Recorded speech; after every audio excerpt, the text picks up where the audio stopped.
Selamat siang, Anda menyaksikan Breaking News Nusantara TV. Saya Muhammad Irsal. Pemirsa, BNN Republik Indonesia bekerja sama dengan Direktorat Jenderal Bea dan Cukai menggelar konferensi pers hasil pengungkapan kasus jaringan narkotika. Konferensi pers ini menjadi momen penting untuk mengungkap peran lintas lembaga dalam memerangi peredaran narkoba di Indonesia.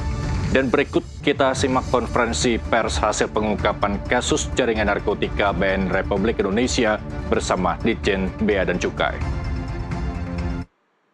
Sebagai Kepala BNN Republik Indonesia, saya mengucapkan terima kasih kepada Presiden Republik Indonesia yang telah menetapkan isu narkoba dalam Astacita dan menjadi salah satu program prioritas sebagai landasan moral dan motivasi bagi penegak hukum di lapangan untuk terus melakukan perlawanan keras terhadap jaringan sindikat narkoba.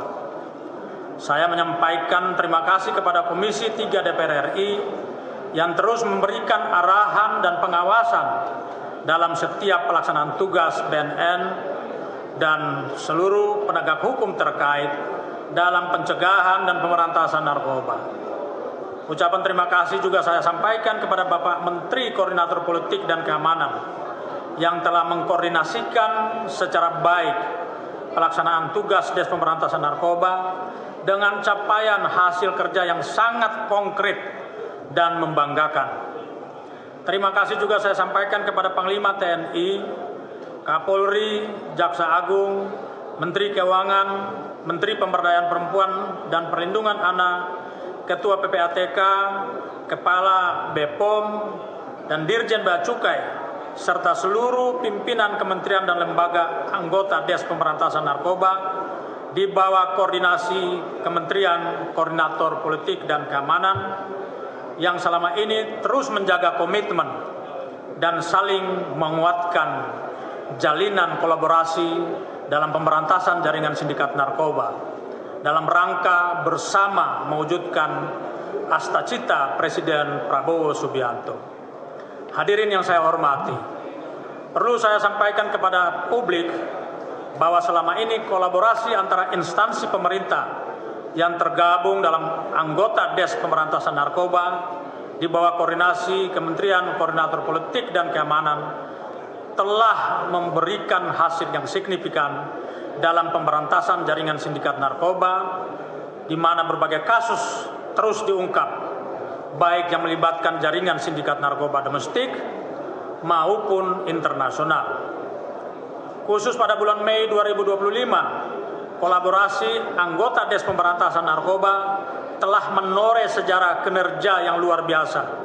Dalam waktu 1 minggu, telah berhasil mengungkap 2 kasus penyelundupan narkoba di perairan Kepulauan Riau dengan jumlah barang bukti yang sangat besar, yakni sabu seberat kurang lebih 2,7 ton dan ketamin seberat kurang lebih 1,2 ton. Selain 2 kasus besar tersebut di atas, selama bulan April sampai dengan bulan Juni 2025, BNN dan Bea Cukai di bawah koordinasi Des Pemberantasan juga terus berkolaborasi secara konsisten melakukan operasi pemberantasan narkoba. Operasi bersama antara BNN dan Bea Cukai berhasil mengungkap sebanyak 172 kasus yang terhubung dalam 4 jaringan sindikat domestik, jaringan antara pulau dan antara provinsi, dan sebanyak 3 jaringan sindikat internasional yang beroperasi di Malaysia dan Indonesia. Data selengkapnya akan disampaikan oleh Deputi Pemberantasan BNN. Pengungkapan jaringan sindikat narkoba terjadi di berbagai wilayah, yaitu Sumatera Utara, Sumatera Barat, Bengkulu, Kalimantan Barat, Kalimantan Timur, Jakarta, Jawa Tengah, Jawa Timur, Bali, dan Sulawesi Selatan. Sementara itu jumlah tersangka yang berhasil ditangkap sebanyak 285 orang yang terdiri dari 256 laki-laki dan 29 perempuan atau sebanyak 10% dari total tersangka tertangkap yang mayoritas berstatus sebagai ibu rumah tangga. Adapun jumlah tersangka perempuan yang dapat dihadirkan pada saat ini sebanyak 21 orang, sedangkan tersangka yang lain berada di tahanan BNN provinsi masing-masing. Sedangkan total barang bukti narkotika yang berhasil disita sebanyak 683,8 kg yang terdiri dari sabu seberat kurang lebih 308 kg, ganja 372 kg, ekstasi 6.640 butir, THC 179 gram, hasis 104 gram, dan amfetamin 41,49 gram. Adapun nilai aset hasil pengungkapan kasus tindak pidana pencucian uang kurang lebih 26,1 miliar rupiah. Data secara detail akan disampaikan oleh Deputi Pemberantasan BNN. BNN bersama anggota Des Pemberantasan Narkoba, Kementerian Koordinasi Politik dan Keamanan tidak akan berhenti pada pengungkapan jaringan sindikat dan hanya menangkap tersangka yang ada saat ini. Namun akan terus melakukan pengembangan informasi dan investigasi untuk menemukan dan mengungkap jaringan sindikat narkoba yang lebih besar, termasuk mengungkap seluruh aset dari hasil bisnis gelap narkoba. Hadirin yang saya hormati, berdasarkan data pengungkapan jaringan sindikat narkoba dan kasus yang kita rilis pada hari ini, terdapat fakta yang sangat miris dan ironis, yakni banyaknya kalangan perempuan atau ibu-ibu rumah tangga yang terlibat dalam jaringan sindikat narkoba. Kalangan perempuan yang tertangkap saat ini diperdaya oleh jaringan sindikat narkoba untuk menjadi kurir narkoba antar pulau dan antar provinsi. Dari temuan modus operandi yang digunakan, para tersangka perempuan ini menggunakan cara di luar kelaziman, yaitu menyembunyikan narkoba di bagian organ intim mereka. Sebagaimana yang dilakukan tersangka perempuan berinisial AL dan H yang ditangkap petugas gabungan BNRI, BNN Provinsi Sumatera Barat, dan Bea Cukai dengan barang bukti narkotika jenis sabu seberat kurang lebih 1,8 kg. Kedua perempuan tersebut juga bagian dari sindikat yang sama dengan 3 tersangka perempuan lainnya yang berasal dari Aceh, yakni YL, RS, dan HF yang ditangkap petugas gabungan dan BNN Provinsi Kalimantan Timur serta Bea Cukai di Bandara Balikpapan.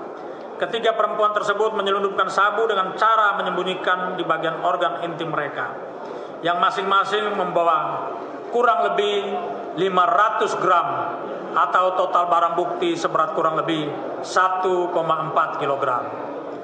Penangkapan sejumlah tersangka perempuan yang terlibat kasus narkoba juga dilakukan di beberapa wilayah, yaitu di wilayah Sumatera Selatan, Banten, Jakarta, Kalimantan Barat, dan Sulawesi Selatan. Mereka berperan sebagai bandar dan kurir narkoba. Dari berbagai modus operandi ini menunjukkan bahwa para tersangka dari kalangan perempuan dan ibu-ibu rumah tangga secara sadar dan sukarela telah bersedia bekerja untuk kepentingan jaringan sindikat narkoba. Mereka secara sengaja memanfaatkan fisik dan sifat feminisme mereka untuk mengelabui petugas di lapangan demi mempermudah penyelundupan narkoba lintas pulau dan lintas provinsi. Selain itu, mereka juga telah mengabaikan kodrat perempuan sebagai sosok ibu yang seharusnya memiliki peran sentral sebagai teladan, sebagai agen moral pembentukan akhlak dan moralitas anak-anak bangsa, sebagai generasi penerus bangsa. Hadirin yang saya hormati, perkembangan modus operandi jaringan sindikat narkoba yang telah merambah dan memperdaya kalangan perempuan atau ibu-ibu Indonesia harus menjadi perhatian, membuka mata hati dan pikiran kita semua, bahwa saat ini kaum perempuan dan ibu-ibu rumah tangga Indonesia sedang menjadi target jaringan sindikat narkoba untuk menjadi kurir pembawa narkoba, baik antara provinsi, antara pulau, bahkan antara negara dan antar benua. Dalam menghadapi perkembangan ancaman tersebut, sudah seharusnya kita saling berkolaborasi dalam menjaga dan melindungi dan melindungi harkat dan martabat serta peran sentral kaum perempuan. Saya ulangi, sudah seharusnya kita saling berkolaborasi dalam menjaga dan melindungi harkat dan martabat serta peran sentral kaum perempuan Indonesia sebagai ibu dari anak-anak generasi penerus bangsa. Mereka harus dijauhkan dari pengaruh dan tipu daya jaringan sindikat narkoba. Saya ulangi lagi, mereka harus dijauhkan dari pengaruh dan tipu daya jaringan sindikat narkoba. Upaya perlindungan terhadap kaum perempuan dan ibu-ibu Indonesia menjadi sangat penting karena posisi dan perannya sebagai tiang dalam bangunan sebuah negara. Tegak dan runtuhnya suatu bangunan negara sangat tergantung pada baik buruknya kaum perempuan. Saya ulangi, tegak dan runtuhnya suatu bangunan negara sangat tergantung pada baik buruknya kaum perempuan. Untuk itu perlu pendekatan yang tepat dalam upaya pemberdayaan perempuan Indonesia sebagai agen moral pembentukan moral generasi bangsa.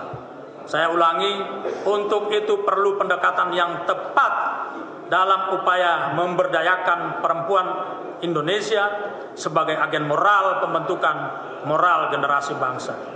Hadirin yang saya hormati, sebelum mengakhiri sambutan ini, saya menghimbau kepada seluruh perempuan Indonesia agar semakin waspada dalam menjalin hubungan pertemanan. Saya ulangi, agar menghimbau kepada seluruh perempuan Indonesia agar semakin waspada dalam menjalin hubungan pertemanan, baik dalam dunia nyata maupun dunia maya. Pastikan bahwa lingkungan sosial kita berada dalam keadaan kondusif dan aman, serta dapat menjadi supporting system dalam penguatan sebagai aspek kehidupan, baik di lingkungan keluarga, lingkungan kerja, dan lingkungan sosial masyarakat. Selain itu, saya juga menghimbau kepada para pengambil kebijakan, para aktivis, dan penggiat pemberdayaan perempuan supaya terus memperkuat kapasitas perempuan Indonesia dengan pendekatan yang tepat agar mampu berperan maksimal di berbagai bidang kehidupan. Di sisi lain, perempuan Indonesia juga tetap harus memperhatikan peran utamanya sebagai seorang ibu yang menjadi teladan pembentuk karakter dan pembina moral anak-anak dalam keluarga. Kaum perempuan juga merupakan bagian yang tidak terpisahkan dalam upaya mewujudkan visi Indonesia Emas tahun 2045 dalam melahirkan para generasi bangsa yang unggul, berakhlak mulia, membangun bangsa yang kuat dan berdaya saing yang tinggi. Sekian dan terima kasih.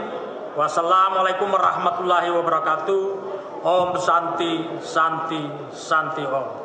Salam sehat tanpa narkoba. Salam sehat tanpa narkoba. Terima kasih kami ucapkan kepada Kepala Badan Narkotika